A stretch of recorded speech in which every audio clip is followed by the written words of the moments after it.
చంద్రబాబు నాయుడు గారి నేతృత్వంలోని కూటమి సర్కార్ అధికారంలోకి వచ్చిన సంవత్సరం తర్వాత మొదటిసారి అమలు చేస్తున్నటువంటి ఒక సంక్షేమ పథకం తల్లికి వందనం. అదేంటో ఇంట్రెస్టింగ్, ఆశ్చర్యకరంగా దీని చుట్టూ ఎక్కడే కూడా జనసేన బీజేపీ కనిపిస్తలేదు. జనసేన అధ్యక్షుడు డిప్యూటీ సీఎంగా ఉన్నటువంటి ఆ వ్యక్తి కానీ ట్వీట్ కానీ దీని మీద ఒక మాట కానీ ఏదైనా ఒక కార్యక్రమంలో కానీ ఏ రూపంలో కూడా కనిపించడం లేదు.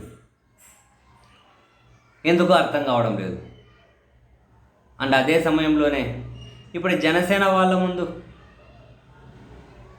ప్రధానంగా కనిపిస్తూ ఉన్నది, వాళ్ళ వైపు నుంచి వినిపిస్తున్న డిమాండ్ ఏంటి?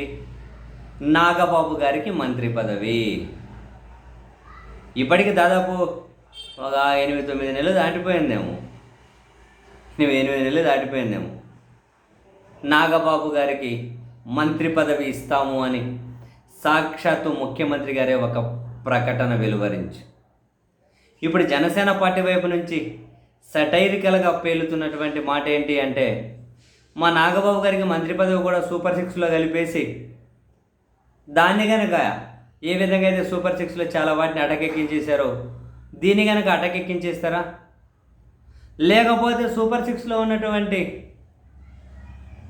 మహిళలకు ఉచిత బస్సు అనేది ఏదైతే ఉందో అది సంవత్సర కాలం నుంచి ఈరోజు రేపు అంటున్నారు. ఇప్పటికే సంవత్సరం దాటిపోయింది. నాగబాబు గారికి కూడా మంత్రి పదవి ఈరోజు రేపు అని చెప్పి నెక్స్ట్ ఎన్నికలు వచ్చేంత వరకు లాగుతారా అనే ప్రధానమైనటువంటి సందిగ్ధంతో కూడిన మీమాంస జనసేన పార్టీ వాళ్ళ కార్యకర్తలలో కనిపిస్తూ ఉంది. అసలు ఇస్తారా? లేకుంటే సూపర్ సిక్స్లో కొన్ని అడకెక్కించేసేటట్లు ఇది ఎక్కించేస్తారా? లేకపోతే ఉచిత బస్సును లాగుతున్నారు కదా సంవత్సరం పై నుంచి ఈరోజు రేపు అని, అట్లా నాగబాబు మంత్రి పదవి కూడా లాగుతారు. ఇప్పుడు 8 నెలల నుంచి లాగుతున్నారు. మరి అట్లా ఇంకొక 3 ఏళ్ళు నాగి పడేస్తారా అన్న విషయం వాళ్ళకి అంతు చిక్కడం లేదు. సరే, అపార్ట్ ఫ్రమ్ దేర్ సెటైర్స్, మన నాగబాబు గారికి మంత్రి పదవి విషయంలో ఎందుకు డిలే జరుగుతుంది అంటే దీని చుట్టూ భిన్న కథనాలు వినిపిస్తూ ఉన్నాయి. కారణం, నాగబాబు గారికి మంత్రి పదవి ఇవ్వాలి. సరే, ప్రస్తుత మంత్రివర్గంలో ఒకటి పోస్ట్ ఖాళీగా ఉంది. ఆ ఖాళీగా ఉన్న మంత్రిని అంటే ఒకటి ఉంది రిమైనింగ్, ఒకరిని ఫిల్ చేయొచ్చు మంత్రిగా, ఒకరికి అవకాశం ఇవ్వచ్చు ఆంధ్రప్రదేశ్ క్యాబినెట్లో. దాన్ని నాగబాబు గారికి ఇచ్చేద్దాము అని చెప్పి అనుకున్నా కూడా బీజేపీ వైపు నుంచి లేదు, మాకు ఇంకో మంత్రి పదవి కావాలి అనే ప్రపోజల్ వినిపిస్తుందని.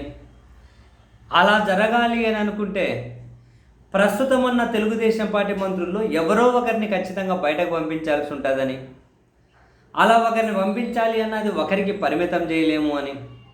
సో మంత్రివర్గాన్ని డెఫినెట్లీ కనుక అంటే మళ్ళీ షఫుల్ చేయాల్సి ఉంటుంది అని, అధికారంలోకి వచ్చిన సంవత్సరంలోనే తీవ్రమైన వ్యతిరేకత ఎదుర్కొంటూ ఉన్నప్పుడు మళ్ళీ మంత్రివర్గాన్ని కనుక షఫుల్ చేస్తే అది మరింత వ్యతిరేకత రావడానికి కారణమవుతుంది అని, అందుకని చెప్పి చంద్రబాబు నాయుడు గారు ఆ మంత్రివర్గాన్ని విస్తరించడం మీద ఆసక్తిగా లేరు అని ఒక సోర్స్ నుంచి అందుతున్నటువంటి సమాచారం.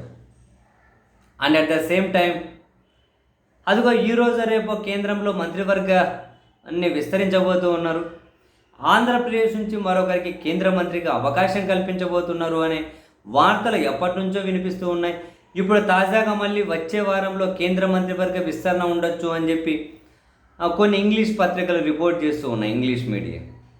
సో అదే సమయంలో చంద్రబాబు నాయుడు గారు కూడా కేంద్ర మంత్రివర్గాన్ని విస్తరించేంత వరకు వెయిట్ చేసి రాష్ట్రానికి సంబంధించి ఎలాంటి నిర్ణయాలు జరగబోతూ ఉన్నాయి, మనల్ని వాళ్ళు ఏమడగబోతున్నారు, రాష్ట్రంలో ఇంకెవరికైనా మంత్రివర్గంలో ఛాన్స్ ఇవ్వబోతున్నారా, జనసేన నుంచి ఎవరికైనా ఇస్తారా, ఇస్తే ఎవరికి ఇస్తారో ఉన్నదే ఇద్దరు కదా, లేకుంటే దీనికి మొత్తానికి నాగబాబు మంత్రి పదవి అనే దాని మీద ఏదైనా ప్లాన్ బి ఉందా?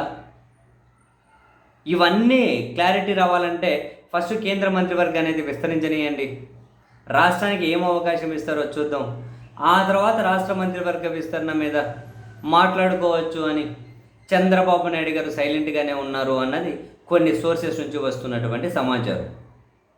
సరే, కేంద్ర మంత్రివర్గాన్ని ఇంకో 2 నెలలు విస్తరించకపోతే రాష్ట్ర మంత్రివర్గం కూడా అలాగే వెళ్తూ ఉంటుంది.